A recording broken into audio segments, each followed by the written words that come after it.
Okay, so it will be based on a number of criteria, but basically achieving advanced outcomes in patient care, enhancing the improvement of renal replacement therapy in the ICU, or advancing renal replacement education.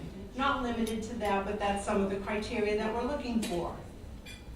So we look forward to getting your submissions, and we'll get that information out to you as soon as we can.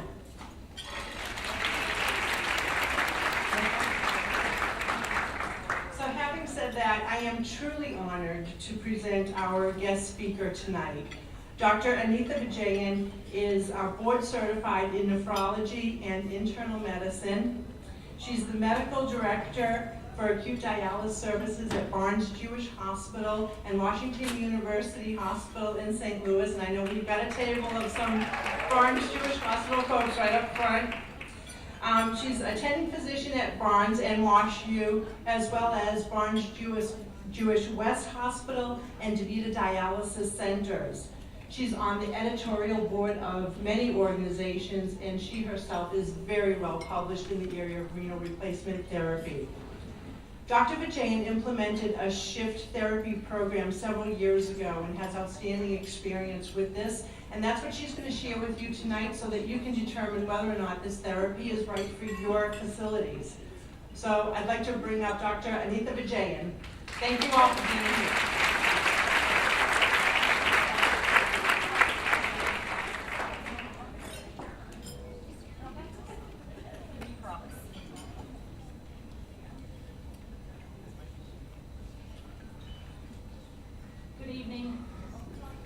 Coming, and nice to see friendly faces right here in front.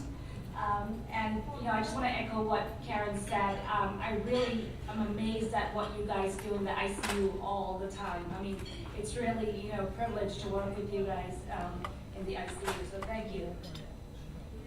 So my goal today is, that's my disclosures. My goal today is to give you a brief overview of acute kidney injury. Go over the different types of therapies that are available to treat acute kidney injury. And we talk about this shift, SLED, different terminologies. We'll come to that. And then just a brief mention about, drug dosing. I know we all have pharmacists in the ICU, but just the basic guidelines on how we dose medications. So why do we worry so much about acute kidney injury? You guys already have to worry about, hypotension pressors, mechanical ventilation, wound care, everything else. So why do we worry so much about acute kidney injury? Well, as you know, it affects 50% of your patients, right? In some form or the other. Some patients may need dialysis, but about 50% or 25% of the patients might need dialysis, but maybe 50% might have some form of renal injury. So in this old database from 2001, about 2% of all hospitalization had a diagnosis of acute kidney injury, and that was about 558,000 cases per year. And whenever somebody has acute kidney injury, it prolongs their hospital stay and increases their hospital mortality. And this is irrespective of what other condition they might have. When they looked at the data in 2012, the number has gone up significantly. So in 2002, we had about 80,000 patients needing dialysis for acute kidney injury, or I should say renal replacement therapy. And that number has gone to almost 160,000 by 2009. So significant increase, and that's probably because of all the complicated procedures we're doing to them. New chemotherapy agents, new surgical techniques, older patients. Either way, we're seeing more and more of patients needing acute renal replacement therapy. So what are the therapies available in the hospital? And I just want to familiarize yourself with these terms, so since I'll be using it during the talk. So IHD typically stands for intermittent hemodialysis. This is usually done 3-4 days a week. Continuous renal replacement therapy, CRRT is the short term for that, and there's different types, and I'll briefly touch on that. And this is the new terminology, hybrid therapy. So it's neither a CRRT, it's neither IHD, and there's different terminologies that have come over the years, and we'll talk about that. Peritoneal dialysis is used for treatment of our ESRD population in the outpatient setting and for acute kidney injury in pediatric setting, but generally not for adults in the United States. So I'm really not going to talk about peritoneal dialysis today. So let's just do a brief comparison between the therapies. So CRRT duration should be 24 hours. IHD typically 3.5 to 4 hours. If they're really obese and large BMI, you might need longer therapy. Shift therapy can be anywhere from 6 to 12 hours. Shift or sled or any hybrid therapy. Frequency, CRRT is typically daily. IHD is typically 3 to 4 times a week. And shift therapy is usually 4 to 6 times a week. Location of the patient. CRRT obviously has to be in the ICU. IHD either bedside or dialysis. And shift therapy can either be in the ICU or a step-down unit. Blood flow, typically 100 to 300 mL per minute. Intermittent hemodialysis, 400 to 450 mL per minute, so higher blood flows, and shift again in between. Dialysate flow, very low dialysate flows for CRRT, very high flows for intermittent hemodialysis. Shift therapy is usually somewhere in between. Nursing utilization, typically for CRRT, you need ICU nurses for sure, and sometimes a dialysis nurse sets up the machine depending on which facility you're in, and the ICU nurses manage it.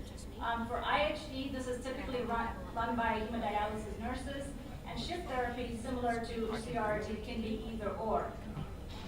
Of course, you cannot move a patient during CRRT.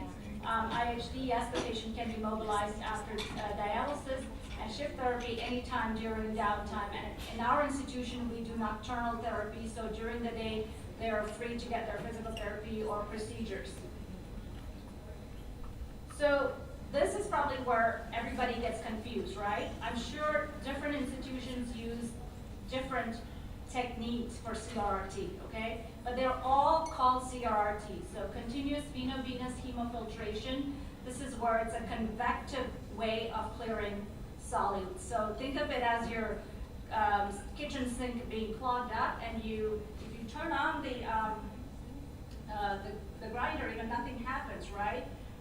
The waste disposal grinder. But then if you pour water, fill it up with water and turn it on, everything gets sucked out. And that's how convection works. So it's basically you need fluid to get rid of the solutes. And this is good for middle molecular clearance. CVHD is diffusive clearance. So you have a dialysate flowing countercurrent, and you clear small molecules, and it's called CVHD. CVHDF, you have both convection and diffusion. So you have replacement fluid as well as dialysate solution. And like I said, this is what we use in our facility, but you may be using CVH, you may be doing CVHD. It's all the same. And scuff is where you just want to get rid of extra volume from the patient. Somebody is very volume overloaded. They don't really need dialysis or clearance of solutes, but they need volume removal, and you can do slow continuous ultrafiltration. So you might just hear these terms, and that's the definition.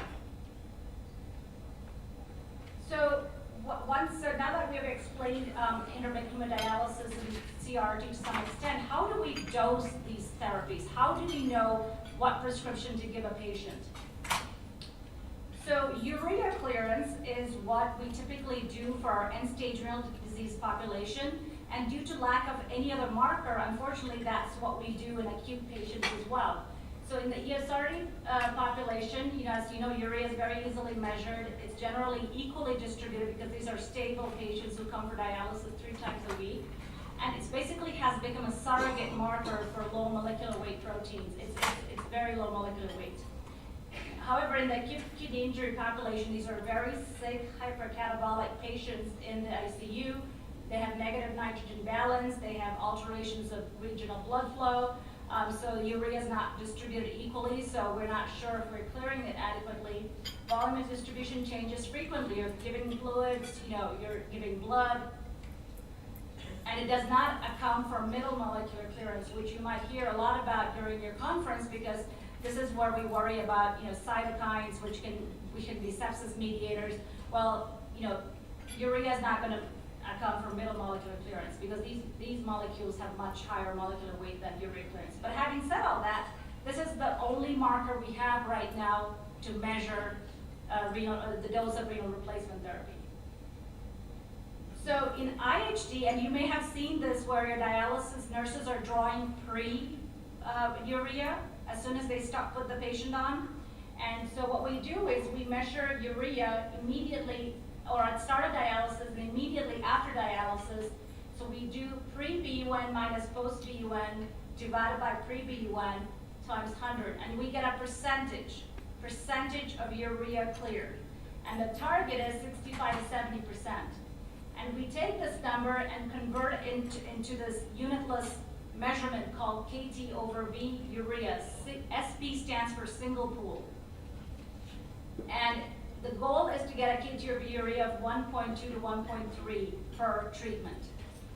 And again, with more calculations that I don't want to go into, this does not, 1.33 times a week you would think will mean 3.9 per week, right? But no, it gets further converted to a different calculator, and essentially it's called standard KT over V for a week, and it's only 2, okay? So 1.3 3 times a week is equal to a standardized KT over V of 2 per week, and this is what currently is accepted as the dose of IHD in acute kidney injury. So for CVH or post-dilution CVHDF, again, it's urea clearance. But because it's continuous, we cannot do pre and post. So how we calculate clearance here is sieving coefficient, which is S, times the effluent flow rate. Effluent is what is coming out of the patient with the dialysate, the replacement fluid, and the ultrafiltration that you're doing. For urea, this S is actually 1 because it's a ratio of the concentration between the effluent and blood. So for urea, which is a small molecule, this is 1. So essentially what I'm saying is clearance is equal to the effluent flow rate. And the only exception is if we use pre-dilution, which might lower it somewhat. So typical recommended dose for CRT is 20, and some people say 20 to 25 mils per kg per hour. And so for a 100 kilogram person, if I want to prescribe CRT, I'm ordering it 20 mils per kg per hour, which equals to 2,000 mils per hour.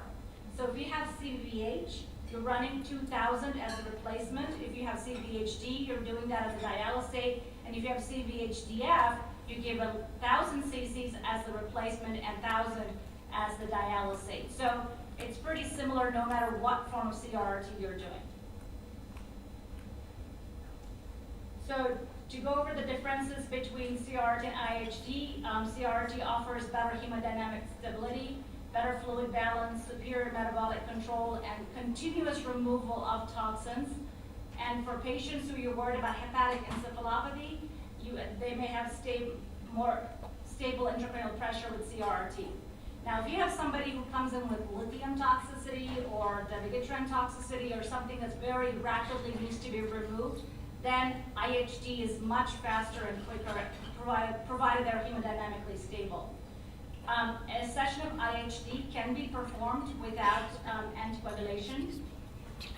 CRT, you need ICU support, or hemodialysis nursing support may be needed for CRT in institutions where hemodialysis nurses set up a CRT, and definitely for IHD. And as you know, patient is mobile after the treatment for IHD. So differences. So having said that, well, does it really change outcome what you pick? So several studies have looked at mortality in patients who were randomized or not randomized or who got CRT versus IHD.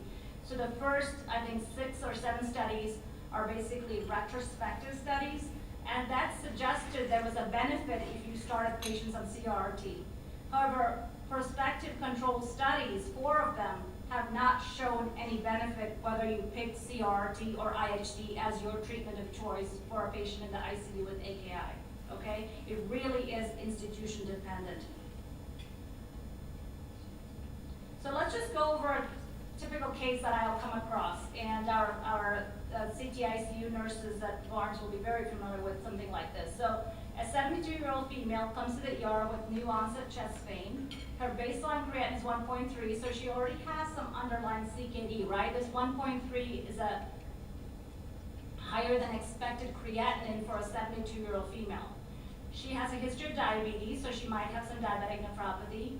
So she basically was diagnosed with acute MI, taken for emergency cardiac cath, and which basically means contrast load nephrotoxin. So she has triple vessel coronary artery disease and taken for CABG the next day. So another insult, which is surgery and hypotension.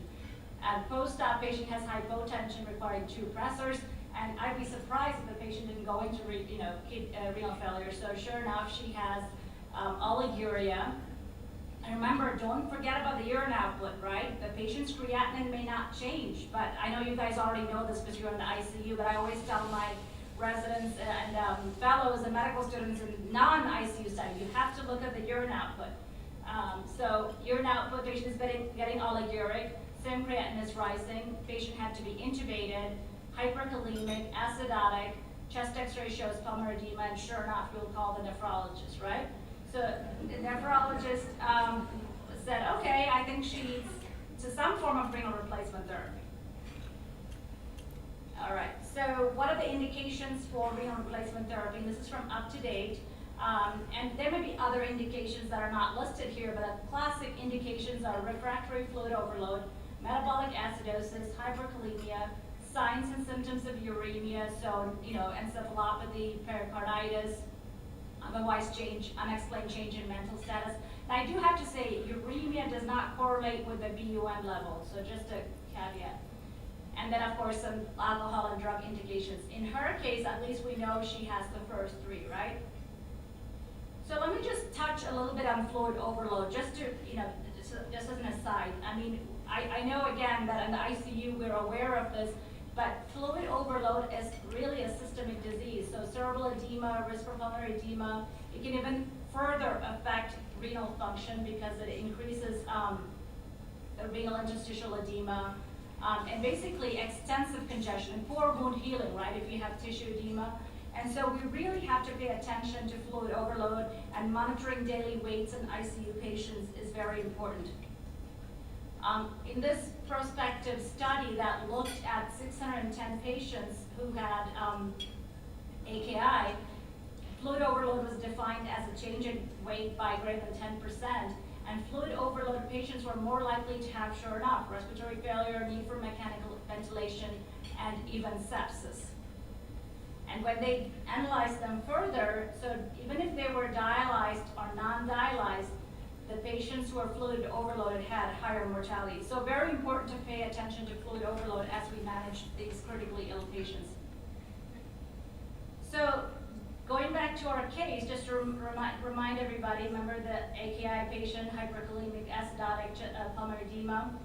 So what form of renal replacement therapy should we start this patient on? I kind of said there was no difference in outcome between IHD and CRRT, right? So who would start this patient on IHD? Anybody? Oh, good, okay. All right, so good. So even though I did say this, I think for the fact that the patient is so hemodynamically unstable, I don't think anybody would start this patient on,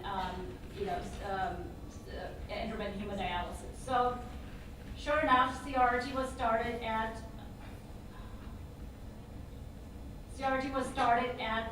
20 mils per kg per hour. That's what we use at our institution based on existing data.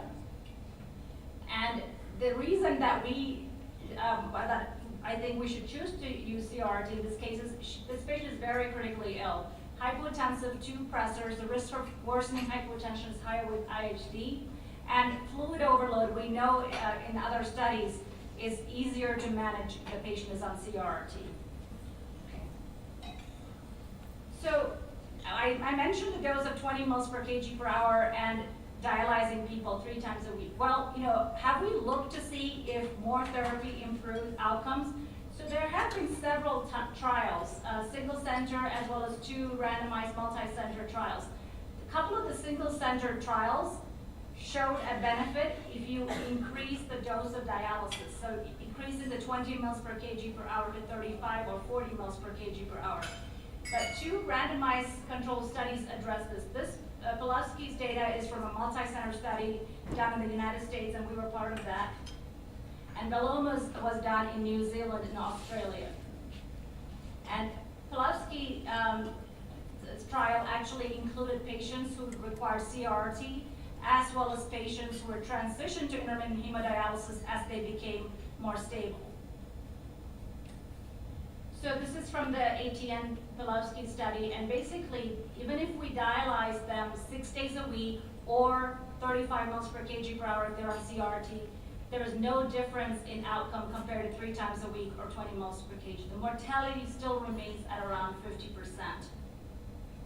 And similarly, from the Australian paper where they used 25 mils per kg per hour versus 40, again, 90-day mortality, 45%. So there really is no benefit to higher dose therapy. Now, is there any harm? So yes. So in both these studies, we had electrolyte abnormalities. The common one was, or the major one was hypophosphatemia. Remember, the dialysate or the replacement fluid bags do not have phosphorus in them. So you have to monitor phosphorus very carefully. So in the ATN study, the incidence was 17.6% versus 11%, and in the renal study, it was much higher, 65% versus 54%, different definition, but still higher in the intensive arm, the more intensive arm.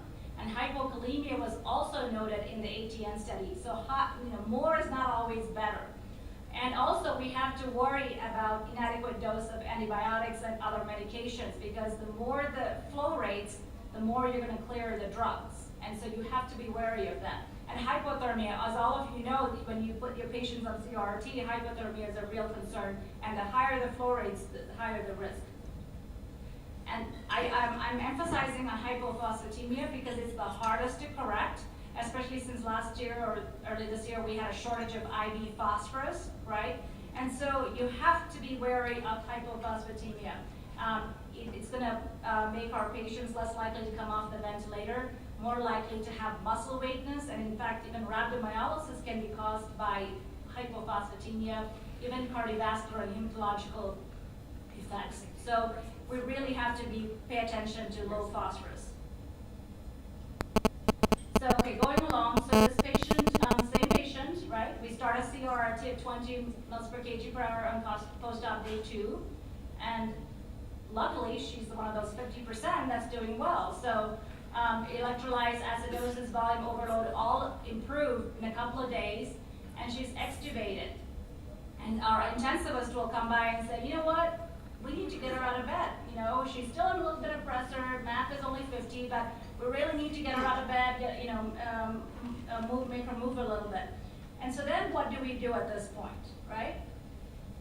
Because it's very hard to, manipulate when patient is on continuous renal replacement therapy. So that's where I want to touch base on this hybrid replacement therapy, renal replacement therapies. So KDOQI is a Kidney Disease Outcomes Quality Initiative. It's a group from the National Kidney Foundation that comes up with guidelines. And KDIGO stands for Kidney Disease Improving Global Outcomes. That's a more international group. So I'm not going to go into the details, but basically KDIGO came out with this huge volume or a lot of data trying to address acute kidney injury. And KDOQI took a few points and try to modify that. So everybody agreed that continuous intermittent modalities of renal replacement therapy are complementary, right? As I showed you, they're complementary in mortality. But what KDOQI added was that, while we agreed with them, why wasn't there more discussion about these hybrid therapies? And they said that we believe that these modalities can be safely used in hemodynamically unstable adult patients, okay? So far there hasn't been much of head-to-head studies looking at these hybrid therapies versus CRRT or IHD. So There's no consensus. Nobody has had an expert panel on this, so there's no consensus. And different names, SLED. SLED stands for Sustained Low Efficiency Dialysis. EDD stands for Extended Daily Dialysis. PERT stands for Prolonged Intermittent Renal Replacement Therapy. SHIFT is the terminology that was originated by Next Stage in how they use their machine. So different terminology, but basically it's this hybrid therapy. So what should be your goal of therapy when you're using one of these therapies? And in my opinion, it should be basically to provide adequate renal replacement therapy that's equal. The dose should be at least equal to what is recommended for IHD and CRRT, and without increasing any adverse events or affecting patient safety. And additional consideration, is it convenient for the patient? Is it convenient for the nurses? And is it equivalent in cost? Or, at least it shouldn't increase the cost significantly. So the first several publications were from this review article that looked at this hybrid renal replacement therapy, and they all used a dialysis machine. So one of those big hemodialysis machine, it was modified to basically provide this extended therapy for the patient. And most of the studies, a few were done in the United States, but most of the studies were done in Europe. As you can see, the blood flows are not anywhere near a hemodialysis blood flow rate, right? They're about 200. Remember I told you a hemodialysis blood flow rate would be 400 or 450. And similarly, the dialysate flow is also turned down significantly. Usually it's about 800 or 600 to 800, and it was turned down to 200, 300. So you really have to modify the dialysis machine with software changes to make this change. Treatment time, anywhere from 8, some as low as 4, but mostly about 8 to 12 hours. Some were done at night, some were not reported. Now, using the Nextate machine, there's one publication and one abstract. The abstract looked at using Nextate with 400 blood flow and 66 mL per minute dialysate blood flow for 9 hours, and it was not done at night. And this one was, that was a publication. This is the abstract, looked at next stage with blood flows of 300, dialysate of 100, and treatment time is 8 hours. This one paper from Germany did a head-to-head comparison between SLED therapy and CVVH. And basically they looked at 90-day mortality. They had about 115 patients in each arm. Secondary outcomes were in-hospital mortality, duration of mechanical ventilation, ICU stay, and renal recovery. And there essentially was no mortality benefit one way or the other. So CVVH was not better than SLED. There was some benefit with SLED as far as decreasing the duration of time on the ventilator in this particular study. Again, this basically took a huge dialysis machine to the patient's room, and they had a big container with a dialysate enough to run this machine for about 8-9 hours. And they did do this 7 days a week, which is very rarely done. Usually, SLED therapies are usually done 4 to 6 days a week. So how did we approach this? So this is just an overview of what we do at Barnes-Jewish Hospital as far as this hybrid therapies. So it's a huge hospital, 1,200 bed tertiary care hospital with about 120 ICU beds.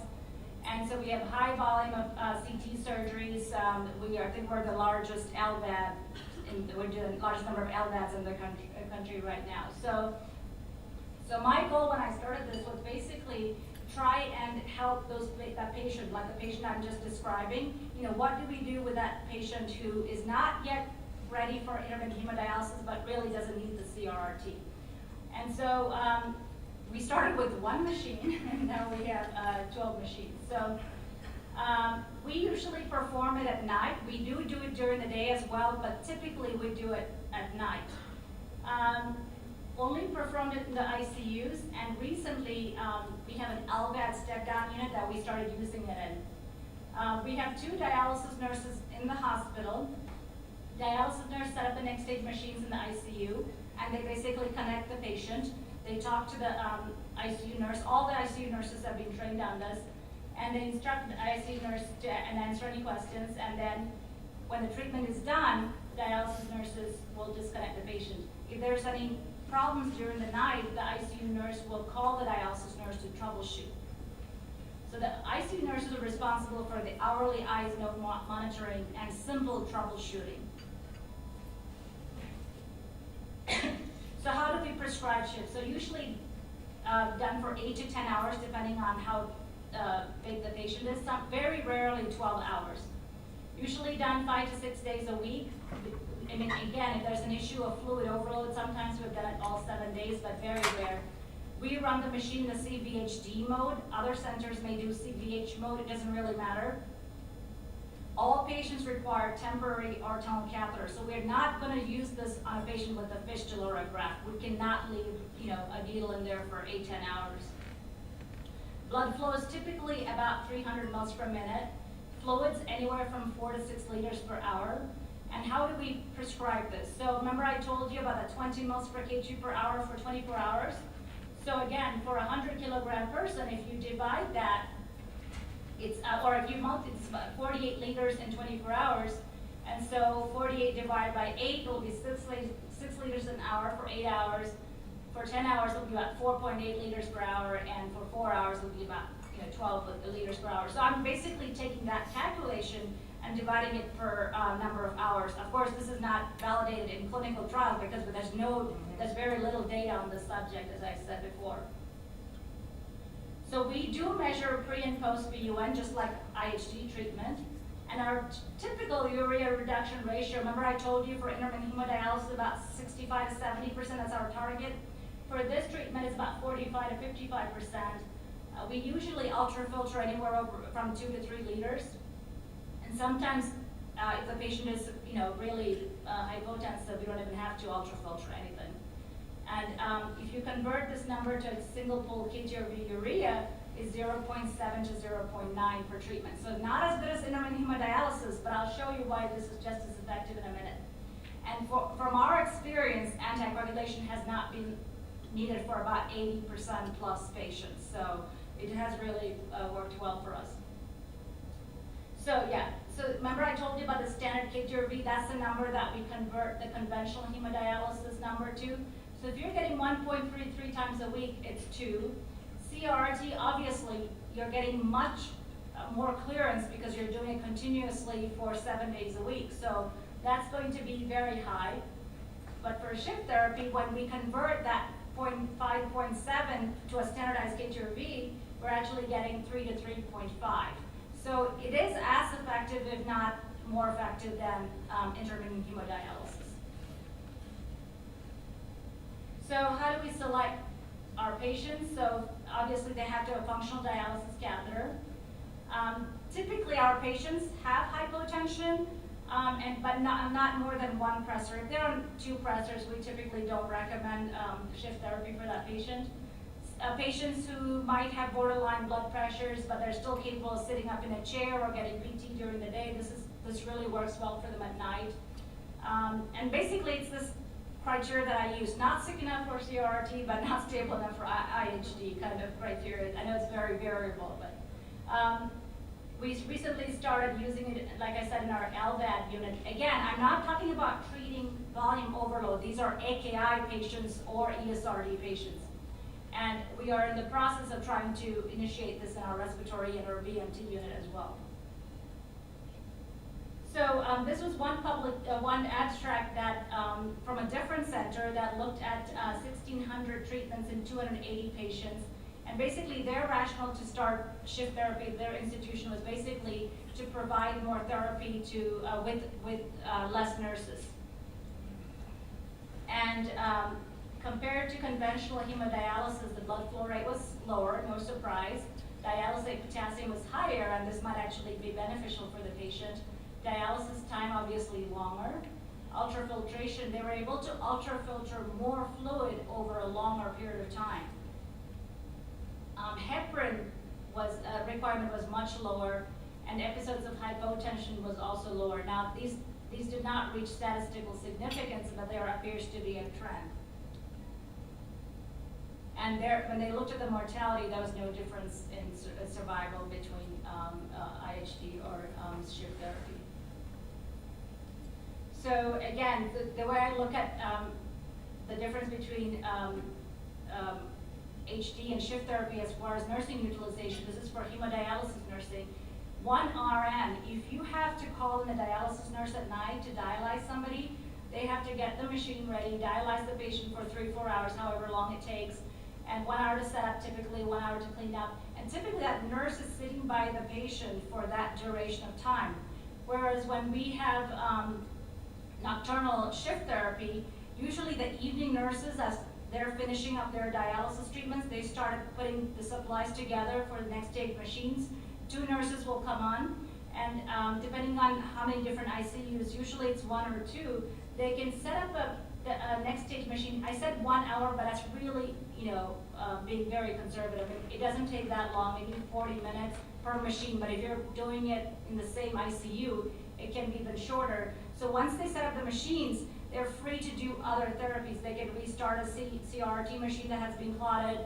They can dialyze somebody for 2 hours if somebody needs urgent hemodialysis. So it really frees up hemodialysis nursing time.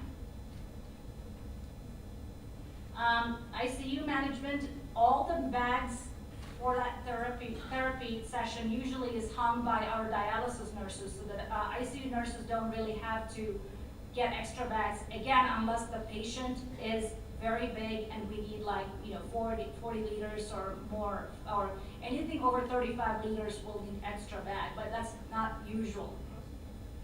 Drainage line, as you know, people who are familiar with next stage, the drainage line is already going down to the drain or the sink, so you don't have to change effluent bags. You still need to chart the eyes and nose, but you would have been doing that anyway. You might have to troubleshoot simple alarms. I have to say they're simple. I've heard the alarms can be really loud, but you can modify that. But because our patients use this machine at home, so it's a very simple machine to use. And you're free to call the dialysis nurse for serious concerns. And in our institutions, this does not change the ICU patient nurse ratio.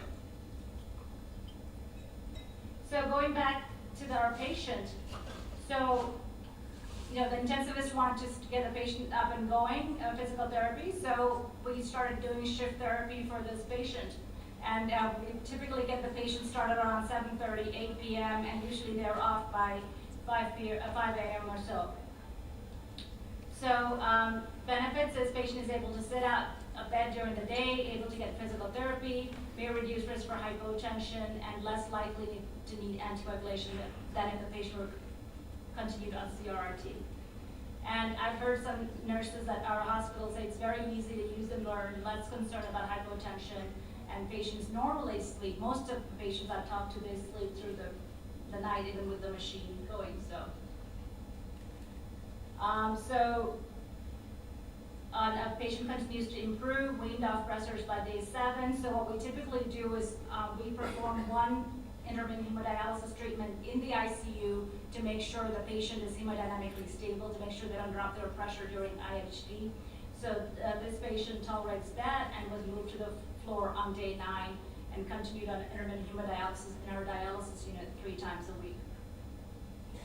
So just a word about antibiotic dosing, and not just antibiotics, don't forget your seizure medicines, other cardiac meds. So general principle is a drug normally excreted by the kidney. If it is normally excreted by the kidney, you will have to dose adjust. If so, we try to find if there's any existing data for CRRT and IHD for that medication. And we also figure out if the drug levels are available that we can monitor dosing. Generally, we have to look at the molecular weight, the albumin binding, volume of distribution, and if it's renal or hepatic clearance. Synthetic membranes have a high adsorbent capacity, so some medications can be absorbed to the membrane. Type of CRRT also clears medications differently, and the flow rates will, also change clearance.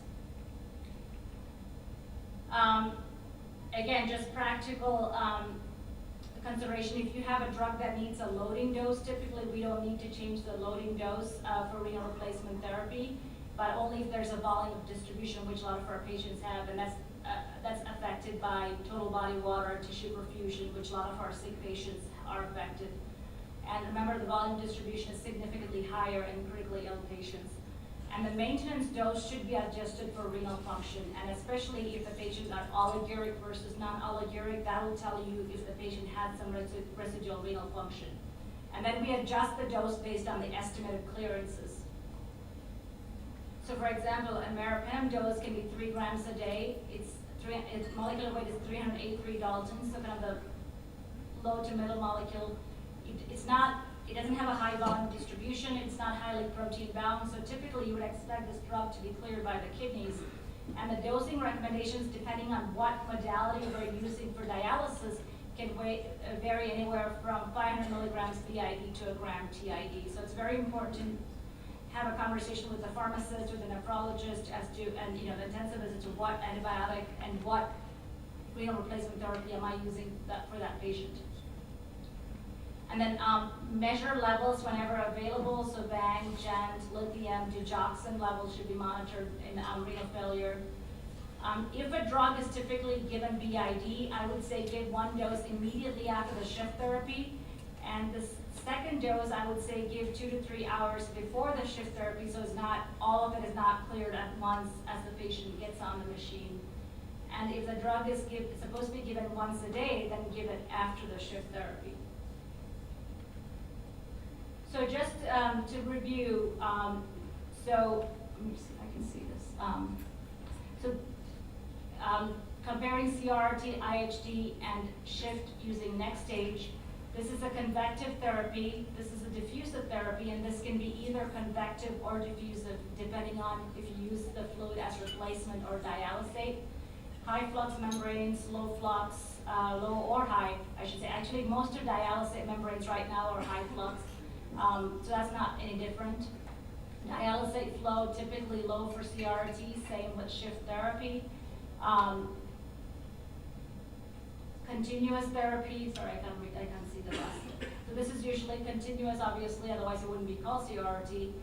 Intermittent, 3 to 5 hours, and this is usually 6 to 12 hours. Anticoagulation is required continuous, either citrate or heparin. For IHD, you may not need anticoagulation, and shift therapy can almost be performed without any anticoagulation if required. Dialysis nursing staff is typically not required for CRT. In our institution, the dialysis nurses do set it up, but in a lot of institutions, the ICU nurses set it up. IHD, obviously, the hemodialysis nurses have to be present. And shift therapy, the hemodialysis nurses usually set it up and take it down. Nursing time, nursing time is high in CRT. For IHD, you typically it's a one-on-one nursing, and for shift it's low to moderate because of it requires very little maintenance as it's running. Mobilization during procedures, obviously you cannot move the patient if they're on CRT. It is possible for IHD after therapy, and for shift as well, it's possible for during downtime, especially if you do it at night.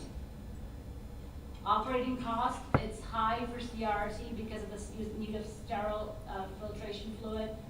For IHD, it's low or lower than CRT, I should say, but remember you still have nursing costs here. And for shift, I would say is definitely in between because the main cost here would be the fluids, but the nursing cost should be lower than IHD. Physical work or lifting, high for CRT. Some CRT, as you know, you need to constantly hang the bags and change the effluent bags. For IHD, it's low because although you do have to push the dialysis machine to where you need it to, so I wouldn't probably say it as low. And the shift is probably moderate, I would say, because the dialysis nurses have to be the one to hang up the solution. But once that, it really doesn't require any other heavy lifting. Use of standard dialysis machines for CRRT, no, only IHD, we use standard dialysis machines. Here also, we're not using any standard dialysis machines. Hemodynamic stability is very good for CRRT, poor for IHD, and like I said before, it has been recommended as being suitable based on how the patient looks to you on a physician assessment. Possible benefit?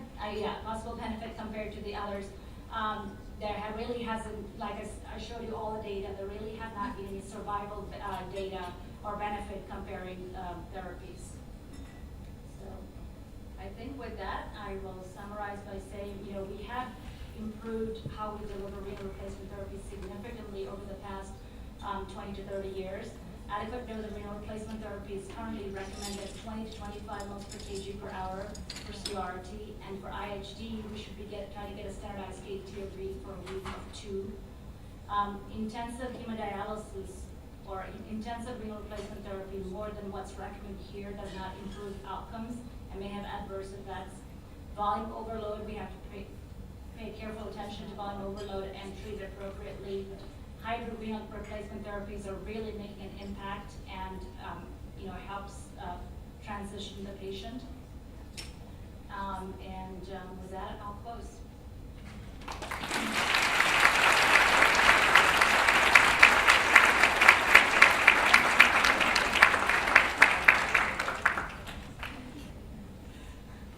Thank you, Dr. Vijayan, for a wonderful talk. Can I just, before we start dancing, have a show of hands? How many of you are really interested in doing shift therapy in your facilities?